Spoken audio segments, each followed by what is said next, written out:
Hello guys! Hello para sa lahat ng mga Libra. Libra, welcome dito sa aking channel, Kapalaran 888. Welcome. Alamin natin kung anong messages, vibration, gabay energy para sa lahat ng Libra. This is weekly tarot reading. Card 4 sides. Wow! Possibilities, choices, destiny, action, decision. Okay. So, Libra, sa linggong ito, nakikita ko sa'yo dito na ang dami-dami mong gustong gawin. Okay? 4 sides. Parang, nakikita ko, like for example, parang nasa box ka, diba? 4 sides siya. Halimbawa, ikaw, nandito ka sa loob na itong tarot na to. May 4 sides dyan. 1, 2, 3, 4. So, ang dami-dami mong options and choices. Marami kang iniisip. Like, ano ba yung kailangan kong gawin? Like for example, marami kang utang. Okay, ganito. Utang na lang. May kailangan kang bayaran na utang, pero hindi mo alam kung paano mo siya gagawin. Okay? So, this week, nakikita ko sa'yo dito na mahahanap mo yung stability and balance. Kumbaga, kung ano man ang problema mo, financial or emotional, na medyo imbalance siya, magiging balance siya because of your choice and option. Okay? Okay. Thank you.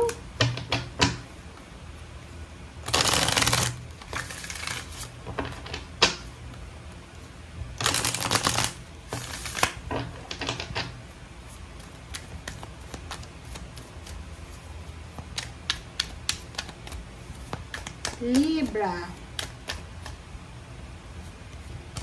Okay, 8 of Gabriel. Wow. Diba? Ang galing. Yun yung sabi ko sa'yo eh.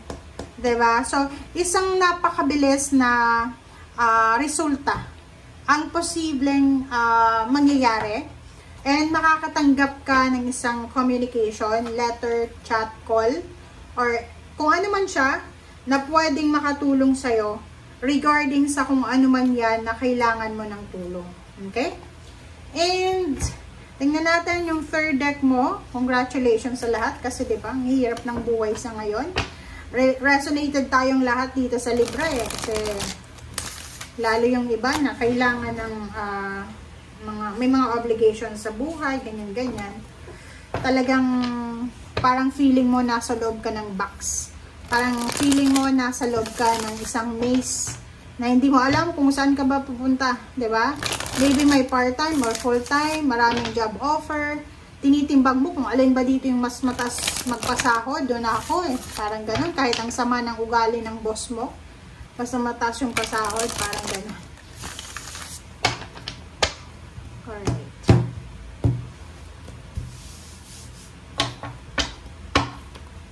Libra. Oh, yung 6 of Wands na to, lahat ng zodiac sign, lumalabas siya. So, ibig sabihin, may maraming pagkakataon sa inyo, Libra, na magtagumpay talaga kayo. Okay? And kung makikita mo yung baraha mo, there's a 6 of Wands, Hermit, Prince of Swords, and then the Hangman. So, ibig sabihin, atong Prince of Swords na to is your energy siya. Diba? Air signs. Sinasabi na isang balita ang posibleng matatanggap mo.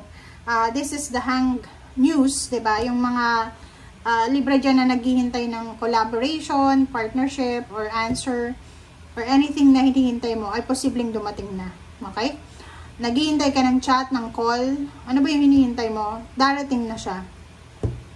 The Hermit, sinasabi ng baraha sa'yo na napaka-importante yung pag-iisip. Napaka-importante yung pag-reflect. So, ano man ito na balita, pwedeng, ito yung matagal mo nang hinihintay na salary increase, higher position, o hinihintay mo na sagot sa katanungan mo, sa problema mo. Pero, kailangan mo pa rin pag-isipan kung ano yung mga actions mo. Kaya may action dito kasi sinasabi ng baraha na kailangan nating maging matalino. Kailangan nating maging malakas sa kung ano man ng mga choices and options natin. Huwag tayong yung pabalik-balik sa option natin. Okay? 8 of Cups, King of Swords. Wow! Ang ganda na ito, guys. So, yun nga sabi ko sa'yo, diba? Nasa 4 sides, yung parang 4 na crossroads ang nasa harapan mo. Hindi mo alam kung anong gagawin mo. Dito sinasabi ng baraha na yung direction mo sobrang straight line siya. Diba? So, sinasabi ng barahan na huwag kang mag-alala. Hindi ka dapat nagpapanik, hindi ka dapat nag-aalala. Kasi yung direction mo, okay, yung direction na pupuntahan mo, ay sobrang straight siya. And 8 of Cups, sinasabi na, kung ano man tong hinahanap mo, it's either empowerment, and you're searching for life purpose, for a job, or searching for mentor, or hierophant, or ano pa man na hinihintay mo, sinasabi na you're lucky, you're fortunate, kasi yun na nga, sa end of the tunnel, sa end ng hinahanap mo, like dito, halimbawa, nagsisimula ka na ngayon, di ba? So, halimbawa, nagnenegosyo ka, ganyan-ganito, nag-iipon ka ng pera, ang sinasabi ng barahan na tuloy-tuloy lang, kailangan mong ituloy lang, kasi nasa tama kang direksyon, and wag ka nang tumingin sa likod mo, okay? Kasi may naghihintay sa'yo na sobrang masaya, sobrang positive na umaga. So, nandito yung the sun, sinasabi ng barahan na dito ka papunta. Ito yung outcome mo. So, from 8 of Cups, yung direction na yan, diba, straight line siya. Dito nakikita mo may pa-curve siya. But, sabi sa'yo ng King of Swords, no, ano siya kailangan mong idiretso siya.